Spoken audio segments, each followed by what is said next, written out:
ലോകത്തിൽ ഒഴുകുന്ന, നിന്റെ വീടിന്റെ മുറ്റത്തൂടെ ഒഴുകുന്ന, കൈച്ചാലിൽ ഒഴുകുന്ന കാര്യമല്ല കർത്താവ് പറഞ്ഞത്. ഇത് ജീവന്റെ നദിയാണ്. വെളിപ്പാട് പുസ്തകം 22-ാം അധ്യായം പദം പറയുന്നുണ്ട്.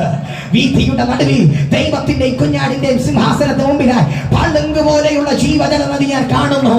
ജീവജല നദിയുടെ പ്രത്യേകത, ഇക്കരെ അക്കരെ വളരുന്ന എല്ലാ ചെടികൾക്കും ഒരുപോലെ പോഷണം കൊടുക്കുന്ന, അതിനെ ഒരുപോലെ ഫലം കായ്ക്കുന്ന പരിശുദ്ധ ലോകസ്വനിഷ്ഠയോട് പറയുന്നു, ഇതിനകത്ത് നിന്നും ഇക്കരയും അക്കരയും നിൽക്കുന്നതിനെ പോഷിപ്പിക്കുന്ന ചില പളുങ്ക് പോലെയുള്ള നദികൾ പുറപ്പെടാൻ പോകുകയാണ്. പരിശുദ്ധാത്മാവ് അതിനെ ഉറപ്പിക്കുന്നു, പളുങ്ക് പോലെയുള്ള.